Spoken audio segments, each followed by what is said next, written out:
आयरा की माँ बेचैनी से कमरे में टहल रही थी। बार बार मोबाइल की स्क्रीन देखती, शायद आयरा का फोन आ जाए। दिल में हजार खदशे थे, मगर लब खामोश। अचानक इरफान साहब की सख्त आवाज गूंजी। अगर आयरा से किसी ने भी बात की तो वो ये घर छोड़ सकता है। ये सुनकर आयरा की माँ का सब्र टूट गया। आंखों में आंसू और आवाज में कपकपाहट थी। आपको जरा भी फिक्र नहीं अपनी बेटी की? क्या पता कामयार ने उसके साथ किया सलूक किया हो। इरफान साहिब कुछ लम्हे खामोश रहे, फिर ऐसी बात कह दी जिसने मां के दिल को चीर कर रख दिया। तुम्हारी बेटी आयरा कल रात हमारे लिए मर चुकी है। इधर आयरा के मेके में यह खौफ था कि कामयार अब उस पर जुल्म करेगा, मगर हकीकत उसके बिल्कुल बराक्स निकली। इस घर में तो बाजी ही पलट चुकी थी। दादी ने आयरा का हाथ थाम कर कहा, आयरा, अब तुम इस घर की बहू हो और ये पूरा घर तुम्हारे साथ है। आयरा की आंखों में दर्द साफ झलक रहा था। धीमी आवाज में बोली, लेकिन जिसका साथ सबसे ज्यादा चाहिए वही साथ नहीं है। दादी मुस्कुरा दें, आंखों में चमक आ गई। मेरी बेटी, कामयार ने अपनी जिंदगी खुद ही जहन्नम बना ली है। तुम जरा उसे और तंग करो, ज्यादा से ज्यादा क्या होगा? मैं हूं ना, सब संभाल लूंगी। और बस यही वो लम्हा था जहां से असल खेल शुरू हुआ। कामयार रात गए थुका हारा घर आया। सुबह की नींद पूरी भी न हुई थी कि आयरा ने उसे जगा दिया।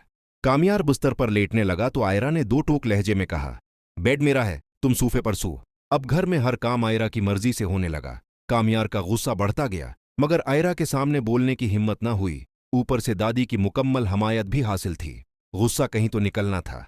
आयरा पर तो नहीं निकाल सकता था, तो फिर निशाना कौन बना? जी हां, फरीहा।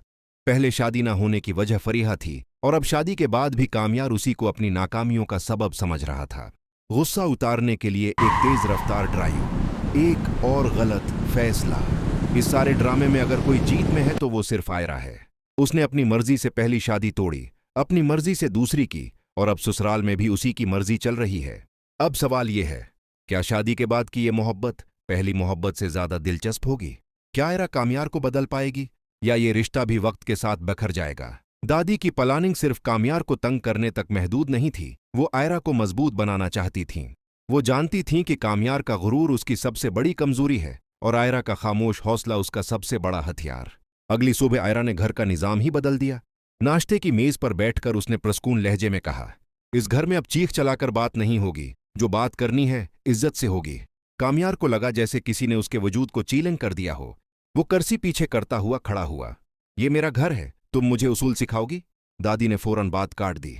ये घर तब बनता है जब उसमें औरत महफूज हो, और अब ये आयरा का घर है। ये वो पहला लम्हा था जब कामयार को एहसास हुआ कि वो अकेला पड़ रहा है। इधर फरीहा ये सब खामोशी से देख रही थी। उसके दिल में हसद की आग भड़क उठी। वो खुद को इस बर्बादी की वजह नहीं मानती थी, बल्कि आयरा को अपना दुश्मन समझने लगी। फरीहा ने मौके पाकर कामयार के कान भरने शुरू कर दिए।